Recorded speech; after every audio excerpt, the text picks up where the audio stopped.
नमस्कार दोस्तों, मैं विनय दुबे मुंबई से। हिंदू राष्ट्र एक ऐसा शब्द जिसको आपने बार बार अपने कानों से गुजरते हुए सुना होगा। एक ऐसा विषय है जो हमेशा चर्चा में रहता है। देश के एक ऐसे तबके को लगता है कि हिंदू राष्ट्र होना ज़रूरी है क्योंकि मुसलमानों की आबादी बढ़ रही है और कहीं ना कहीं ये देश इस्लामिक राष्ट्र की तरफ बढ़ रहा है। शायद यही कारण है कि इनको फटी पड़ी है, इतनी फटी पड़ी है कि समय समय पर ये छोटी छोटी सभाएं लेकर ये एहसास कराते हैं कि हिंदू राष्ट्र की आस आज भी जिंदा है। मुझे एक चीज़ समझ में नहीं आता, इतने बड़े बहुमत के साथ केंद्र की सरकार बनी है, लोकसभा में खुद प्रधानमंत्री जी बैठे हुए हैं, राज्यसभा में बहुमत है, देश के सारे संवैधानिक संस्थाओं पर भारतीय जनता पार्टी के अमित शाह और नरेंद्र मोदी जी का कब्जा है। उसके बावजूद अगर सनातनियों को, जैसा इनको सो कॉल्ड सनातनी ये कहते हैं, अपने आप को भगवा पहन के जोर जोर से चिल्लाना, एक महिला पत्रकार को घेर के अपनी मर्दानगी दिखाना, ये ऐसे टटपुजिए हैं जो अपने आप को हिंदू राष्ट्र का कट्टर समर्थक मानते हैं। मुझे शर्म आती है ऐसे लोगों पे कि इतनी बहुमत की सनातनी सरकार होने के बाद भी, पूरी बहुमत होने के सरकार के बाद भी, अगर आपको 20 लोगों को जुटाकर जंतर मंतर पर भौंकने की नौबत आए तो कहीं ना कहीं ये आपका फेलियर दिखाता है, ये आपका हारा हुआ चेहरा दिखाता है। आपने भारतीय जनता पार्टी को इसी आधार पर वोट किया था कि वो राम राज्य लाएंगे, हिंदू राष्ट्र बनाएंगे। भारतीय जनता पार्टी के नेताओं ने भी बड़े बड़े माइक पे स्पीकर का वॉल्यूम बढ़ाकर आप लोगों को ये बार बार कान फोड़ू आवाज़ में कहा कि हम हिंदू राष्ट्र बनाएंगे, लेकिन कब बनाएंगे ये कभी नहीं बताएंगे। बहुत सारे ऐसे नेता हैं जिनकी भाषण यूट्यूब चैनलों पर अवेलेबल हैं। आज भी ऐसे बहुत सारे कुत्ते हैं जो सड़कों पर उतर उतर कर भौंकते हैं कि हमें हिंदू राष्ट्र बनाना है, लेकिन वो खुद भूल जाते हैं इस समय देश में नरेंद्र मोदी जैसे सनातनी बहुमत की सरकार है। उसके बाद भी अगर आपको सड़कों पर उतर कर हिंदू राष्ट्र के लिए भीख मांगना पड़ रहा है तो ये कहीं ना कहीं आपकी नाकामी है। या तो सरकार आपको बेवकूफ़ बना रही है, या तो आप पैदाइशी चूतिए हैं। क्यों इस तरह के विश्वासों पर, इस तरह के नेताओं के बयानों पर विश्वास करके आप उन्हें बहुमत का झुंझुना पकड़ देते हैं, और यही बहुमत का झुंझुना लेने के बाद वो भूल जाते हैं कि उन्होंने एक ऐसा वादा किया है जो काल्पनिक है और जो कभी पूरा नहीं हो सकता। कल एक ऐसा ही वाकया भारत की राजधानी दिल्ली के जंतर मंतर पर हुआ, जहाँ पे दो बड़े बड़े चेहरे, इनके हिसाब से जो कट्टर सनातनी हैं या राइट विंगर हम कहते हैं, उनके दो बड़े चेहरे, जिसमें कि सुरेश चौहान के जो दूसरे हैं बागड़ बिल्ला बाबा बागेश्वर धाम वाले, ये वो हैं कि जो एक साइकोलॉजिकल कला को चमत्कार बताकर अपनी दुकान सजाए बैठे हैं। लाखों लाखों की भीड़ इनके साथ चलती है। सुदर्शन चैनल का ये दावा है कि उनके चैनल की व्यू मिलियंस में जाती है, लेकिन अगर आप यूट्यूब पे जाकर कल इनकी धर्म संसद जो 5 फरवरी 2023 को जंतर मंतर पर आयोजित किया, इन दो बड़े नाम चेहरों के साथ में, वहाँ पे केवल 20 लोग पहुँच पाए। हालात ये थी कि कुर्सियाँ खाली थी। अगर आपको यकीन नहीं आएगा तो ये वीडियो आप देख सकते हैं। ये नेशनल दस्तक नाम के एक यूट्यूब चैनल की है जिसके मिलियंस में सब्सक्राइबर हैं। बहुजनों की आवाज़ का एक प्रखर चैनल है ये, जिसके कर्ता धर्ता शंभू सिंह जी हैं, जो ज़मीनी हकीकत को रूबरू कराते हैं देश के साथ। एक बेहतरीन पत्रकार होने के नाते उनका एक अलग सम्मान मेरे हृदय में हमेशा से रहा है। उन्हीं के चैनल के एक रिपोर्टर ने जब इसकी ग्राउंड रिपोर्ट निकाली तो मैं हंस रहा था। इतने बड़े बड़े दिग्गज चेहरे जिनके सभाओं में लाखों लोगों की भीड़ आने का दावा किया जाता है, उन्हीं के धर्म संसद और हिंदू राष्ट्र बताने के लिए सनातनियों को आह्वान किया गया। हालात ये थे कि कुर्सियां खाली थी, जैसे इस वीडियो में आप देख रहे हैं। ये एक तरह से अपने मुंह पर गिरना हो गया। अपने ही आपके बताए हुई चीज़ों को इनके ही समाज के लोग नहीं मान रहे हैं। इन शॉर्ट अगर मैं आपको समझाना चाहूँ तो बागेश्वर धाम या फिर सुरेश चौहान के इस आह्वान को, जिस तरह से धर्म संसद के नाम पर सनातियों को हिंदू जगाने की बातें की जा रही थी, वहाँ पर खुद सनातनियों ने ही मुंह फेर लिया। केवल 20 लोगों का एक जमावड़ा जो कि ये दिखा रहा था कि कहीं ना कहीं इस मुद्दे को लेकर लोग अभी भी उदासीन हैं। लोगों को रोज़गार से दिक्कत है, लोगों को महंगाई से दिक्कत है, लोगों को रोज़गार और सरकार की जो इशू है, नीतियां हैं, उससे लेकर दिक्कत है। शायद यही कारण था कि इतने बड़े जो मामले हैं, मेरे हिसाब से ये बहुत बड़ा मुद्दा है और हर एक हिंदू भाई और सनातनी के जीवन से जुड़ा हुआ है। उसको देखते हुए तमाम लोगों ने इनकी तरफ से पीठ फेर लिया। हालात ये थे कि अपनी किरकिरी होते देख लोग वहाँ से सुबह सुबह जमा भी हुए होंगे तो कुर्सियां खाली देखकर भाग निकले, क्योंकि कोई अपनी बेइज्जती ऑन कैमरा नहीं करवा सकता। लेकिन बेइज्जती कराने की जब बात आती है तो पालिका बाजार के गेट क्रमांक 1 के जो झटुल्ले लोग हैं, वो लोग हमेशा से अपनी बेइज्जती बहुत बेहतरीन तरीके से करवाते हैं। कल मैंने 2-3 झटुल्लों को वहाँ पर देखा जो वीडियो में बड़ी बड़ी बातें कह रहे थे कि लाखों की भीड़ है, लोगों का जन समर्थन मिल रहा है संत समुदाय की तरफ से। बागेश्वर धाम को Z+ सिक्योरिटी दी जानी चाहिए, फलाना ढिमकाना और बहुत सारी बकचोदी।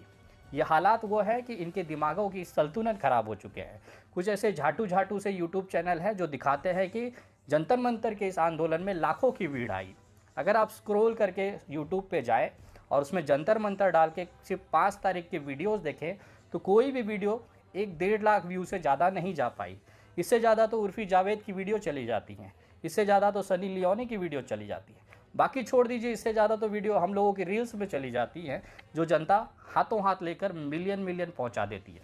लेकिन इतना बड़ा धर्म संसद हुआ, कोई भी यूट्यूब चैनल पर लोगों ने इसकी तरफ देखना तो क्या, थूकना भी पसंद नहीं किया। हालात ये हैं कि वहाँ पर जो धर्म संसद रखी गई थी वो पूरी तरह से फेल होती दिख रही है। अब आइए आपको इसके दूसरे पहलू से रूबरू कराता हूँ। टेक्निकल बात है, थोड़ा सी दिमाग की ज़रूरत होगी। मैं मान सकता हूँ कि अंधभक्तों को ये चीज़ समझ के परे है क्योंकि उसके लिए दिमाग का इस्तेमाल होता है, लेकिन इनके दिमागों में गोबर और गू भरे हुए हैं तो शायद ये बातें उनको न समझ में आए। लेकिन जो सेक्युलर भारत और विविधता में एकता के भारत को जानते हैं उनको ये समझना बहुत ज़रूरी होगा कि आखिर ये हिंदू राष्ट्र की जो संकल्पना है वो क्यों धाराशाही हो जा रही है। सबसे बड़ा सवाल ये उठता है कि इसको लागू करने के लिए किसके पास अधिकार है। ये सबसे बड़ा सवाल इन सनातनी जो खुद को अपने आप को कट्टर सनातनी कहते हैं और हिंदू राष्ट्र के समर्थक हैं, ये उनको भी नहीं पता है कि इसको पास कराने की सबसे बड़ी जिम्मेदारी जो होती है वो संविधान में बदलाव की होती है। संविधान में बदलाव के लिए आपके पास बहुमत होना चाहिए। लोकसभा में और राज्यसभा में राष्ट्रपति भी आपका अगर फेवर में है तो ये कानून बन जाता है और इसे आसानी से आप बदल सकते हैं। ये लोग इतना भी नहीं समझ पाए कि जिस सरकार को इन्होंने पूरी बहुमत के साथ सत्ता में बिठाया, ये सरकार ही इनका बेवकूफ़ काट रही है, मेरी भाषा में कहें तो चूतिया काट रही है। कारण यह है कि इनके पास लोकसभा में, खासतौर पर नरेंद्र मोदी जी के नेतृत्व में लोकसभा के अंदर पूर्ण बहुमत है।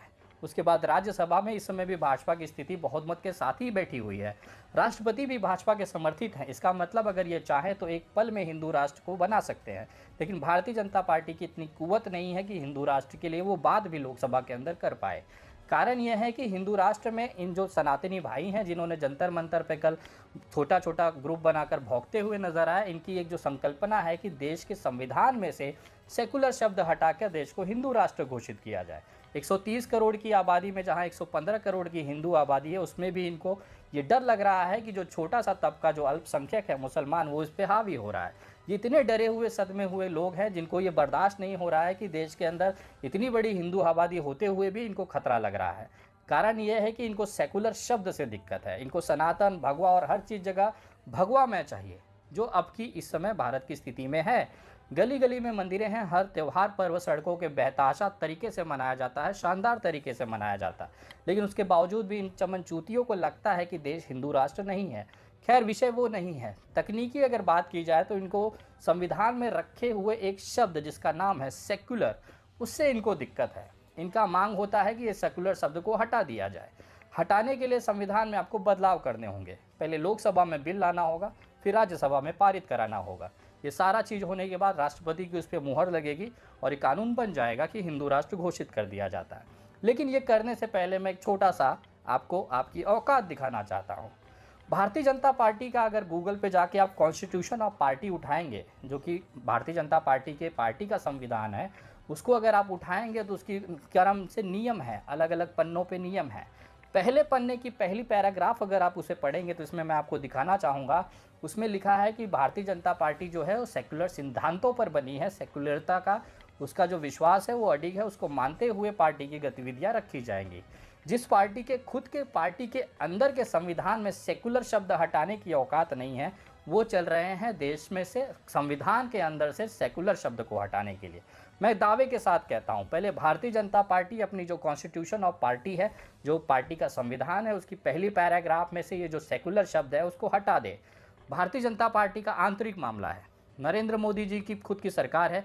जेपी नड्डा जैसा एक कार्यक्षम सम्राट वहाँ पर बैठा हुआ है जो कि पार्टी का अध्यक्ष है। ये चाहे तो 2 मिनट में से पार्टी के इस पैराग्राफ से ये जो सेकुलर शब्द है इसको हटा सकते हैं। मैं देखना चाहता हूँ, मैं आपको 1 साल देता हूँ। अगर आपने अपनी पार्टी के कॉन्स्टिट्यूशन में से ये सेकुलर शब्द हटा दिया, विनय दुबे भारतीय जनता पार्टी ज्वाइन कर लेगा और हिंदू राष्ट्र के लिए खुले तौर पर जंतर मंतर पर आकर खुला समर्थन कर देगा। मैं जानता हूँ जैसे ही ये सेकुलर शब्द उस पार्टी के कॉन्स्टिट्यूशन में से हटा दिया जाएगा, इनकी पार्टी की सदस्यता और मान्यता ही रद्द हो जानी है, क्योंकि हमारे इलेक्शन कमीशन ऑफ इंडिया और चुनाव आयोग का ये सबसे बेसिक नियम है किसी पार्टी के लिए कि आपको देश में विविधता का एकता, डेमोक्रेटिक अधिकार और उसके साथ में सेकुलरिज्म को मानना पड़ेगा। अगर ये धाराएं आपके पहले पेज की पहली लाइन में लिखेंगे तो ही आपको पार्टी की सदस्यता और मान्यता दी जाएगी। ये नियम है चुनाव आयोग का। जो पार्टी बहुमत में होने के बाद पूरा देश चला रही है, विश्व में डंका बजा रही है, वो अपनी खुद की पार्टी से सेकुलर शब्द को हटाने की औकात नहीं रखती। ऐसी पार्टी का बहुमत देने के बाद उसके समर्थक ये सोचते हैं कि वो पार्टी संविधान में से इस सेकुलर शब्द को हटवा लेगी। इससे बड़ा मजाक और चूतियापा इस देश में देखने को नहीं मिलेगा। जंतर मंतर पे जो लोग वहाँ पर भौंक रहे थे, मैं उनसे पूछना चाहता हूँ, देश के संविधान में से सेक्युलर शब्द को हटाने से पहले आप भारतीय जनता पार्टी के जो कॉन्स्टिट्यूशन है, उनका जो बायलॉज है, उसके पहले पैराग्राफ से आप पहले सेक्युलर शब्द हटा लीजिए, उसके बाद आइएगा देश के संविधान में से सेक्युलर शब्द हटाने के लिए। मैं दावे के साथ बोलता हूँ, बाबा बागेश्वर हो चाहे सुरेश चौहान के, अगर ये एक बाप की औलाद होंगे तो भारतीय जनता पार्टी, संविधान तो चलो इनकी औकात से बहुत दूर है, गांड से अखरोट तोड़ने जैसा इनके लिए बात है। मैं बहुत छोटा सा टारगेट देता हूँ कि बाबा बागेश्वर धाम और सुरेश चौहान के और इनके तमाम देश भर के जितने सदस्य हैं, चाहे वो तेलंगाना का काला कुत्ता, काला लेंडी तीर राजा हो, चाहे कोई भी हो, ये तमाम मिलके अगर भारतीय जनता पार्टी के जो कॉन्स्टिट्यूशन है, इनकी पार्टी का जो संविधान है, उसके अंदर से अगर ये सेकुलर शब्द हटवा लिए तो मैं मान जाऊँगा। अगर तुम्हारे बाप ने, एक बाप ने अगर तुमको पैदा किया है तो पार्टी के इस कॉन्स्टिट्यूशन में से आप सेकुलर शब्द हटवा लीजिए। उसी दिन विनय दुबे भारतीय जनता पार्टी का पट्टा पहन लेगा और कभी भी आपके खिलाफ मुंह से एक शब्द नहीं निकालेगा। और अगर आप ये सेकुलर शब्द नहीं हटा पाए तो ये समझेगा कि पूरे ज़िले, पूरे मोहल्ले, पूरे राज्य ने मिलकर शहनाई बजाई थी, तब जाके ये महानुभाव इस धरती पर हगते समय प्रकट हुए होंगे। ये गारंटी, ये चैलेंज मैं आपको देता हूं कि अगर ये एक बाप की औलाद होंगे तो पहले ये चेंज करवा के दिखाएं। जिस भारतीय जनता पार्टी के टट्टे सहलाने में ये पीछे नहीं हटते, इस भारतीय जनता पार्टी के संविधान में से सेकुलर शब्द हटा के दिखाएं। इनका अगर झंडा आप देखेंगे तो नीचे जो हरा कलर है, जिससे इनको बहुत मिर्ची लगती है, इनके झंडे में है तो बहुत खूबसूरत लगेगा, लेकिन देश में ये हरा रंग पसंद करना नहीं चाहते। हरा रंग मतलब इनके हिसाब से मुसलमानों का रिप्रेजेंटेशन होता है, भगवा रंग मतलब हिंदुओं का, सनातनियों का, और हरा रंग मतलब मुसलमानों का।